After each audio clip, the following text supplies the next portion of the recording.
everyone, and welcome to Let's Talk Thursday. My name is Yvonne. So I will be covering part 3 of the common people we find at the workplace, and this is more of a continuation. So if you haven't subscribed, please subscribe to my channel, and let's keep learning and growing from each other.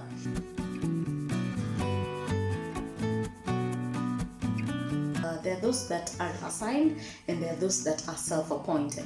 Those that are assigned mostly are the human resources in organizations. I will not be talking about those assigned ones. I will be talking about the self-appointed office mothers in our organization.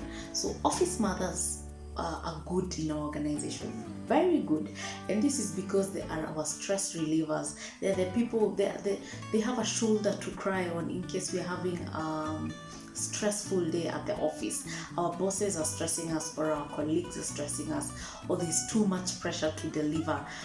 So you go and cry to them, and they will listen to you. They're the kind of people, again, who have sweets in the office, who dish them out to people. They call everyone sweethearts.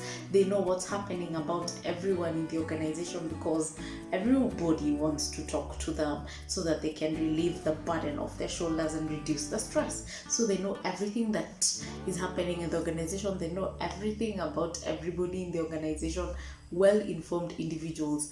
But there are those office mothers who are smart. They know how to balance the two. Be the office mother, self-appointed office mother, and do their job. But there are those who don't know how to balance. They focus too much on their role, and they focus too much on the self-appointed mother role and forget about their job. And they could be jeopardizing their job, thinking that they're getting favors from people. So your colleagues could be loving you, but what about the management? Do they like the job you've given yourself? Do they appreciate it to begin with? Let's discuss. So let's say you have volunteered to organize the bombest of parties, of office parties in the organization, or anything to do with bringing people together and having a happy time, a happy hour in the organization. And so people know if Yvonne is organizing that bash, it's gonna be late. So that's what people know about you. But this is an invisible job. It's not in your performance review. It's not on your performance tool. So you could be doing an awesome job, but it's not what is bringing revenue to the organization. So balance what you're doing exactly. Is it bringing revenue? Is it of importance? Will people appreciate you? And what about management of the organization? Do they see the value? Is it in your job description to do this to the best of the best? If it's not, then you need to balance so that you don't have one that is winning and the other one is losing, and that is having favors from employees and the management are not pleased with your performance in the organization. So know what to balance. And we all know that employees will never riot and make you stay in the organization because you're being fired. If the day of being fired has come because you focused on your mother role, self-appointed mother role, and not your job description, it's gonna be adios. No one is gonna even prepare for you. It's going to be you and the management. So try and balance the two.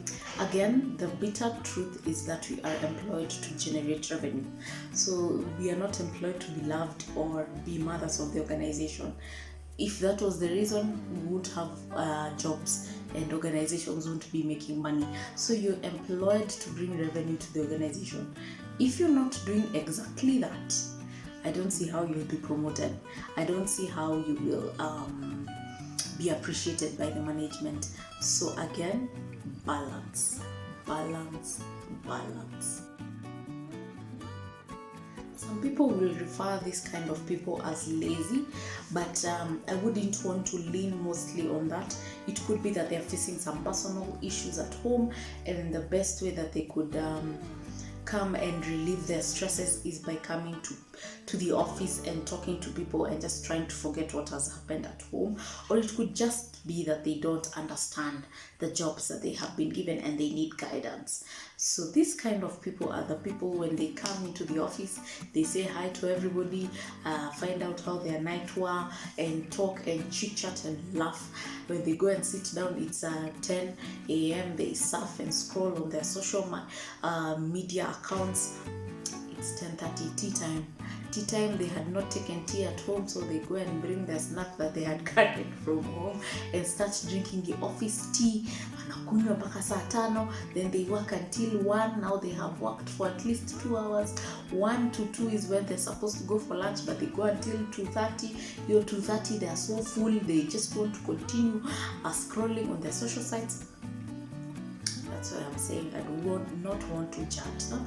It could be just that they don't understand their roles, or they are just stressed at home, or plain and simple lazy. For example, you're sitting on these 2 cubicle desks, and this lazy person sits next to you or in front of you, and they are distracting you from your work because they want to chat all the time.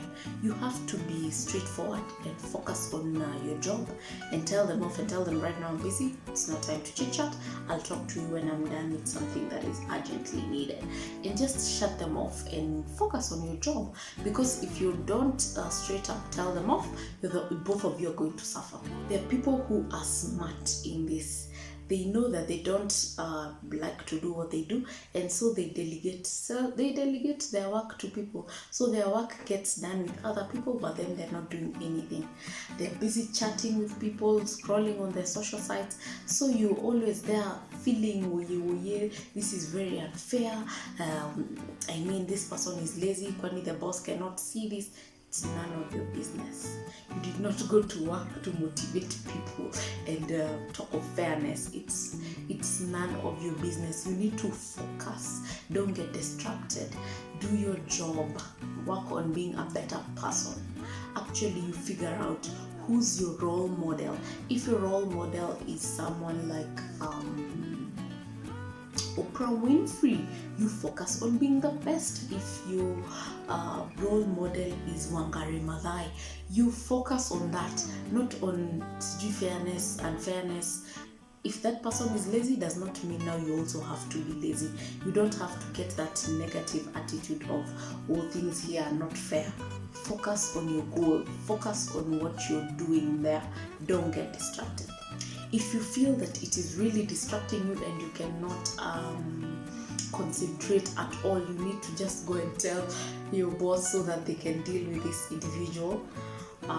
It could go either way.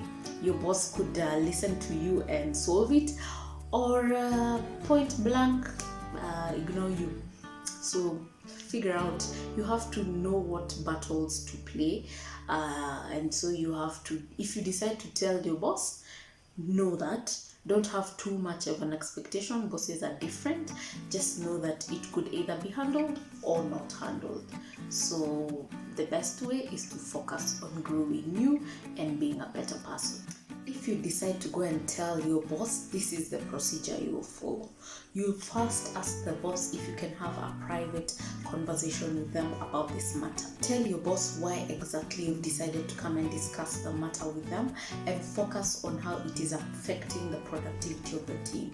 Don't say how your psychologist doing productivity. Focus on how it's affecting the productivity of the team. If you have been doing your research for a while, you can even have come up with some documents as proof of exactly how they are affecting the productivity of the team and what they have been doing and why you have come to complain after ABCD or a number of incidents. Go with your proof of document. Once you have done this, make your boss feel in control. It's advisable that you should make your boss look good at all times. So ask them for their advice, how they would advise you to deal with this matter. Don't go there with a know-it-all attitude. Just ask them for their advice on how they would advise you to deal with this matter, and then they will give you their opinion from there. If they are taking this 2-hour lunch break, it does not, and getting away with it does not mean now you should also start doing the 2 hours. We said, as I've said on my previous points, you know your goal, you know your ambition, you know where you want to be at a certain time, so focus on that. Don't focus on, hey, si hata anaendanga 2 hours na hakuna mtu umuuliza. Even you start going for those 2 hours. Focus on being the better you. If they have not done their job, they have not done their job. But of course, this is a conversation you have in your head, and you don't tell them, hey, mimi nikufanyie kazi yako. Just be smart about it and tell them, hey, I'm kind of tight right now. There's a few things I'm trying to finish up. I can't help you right now.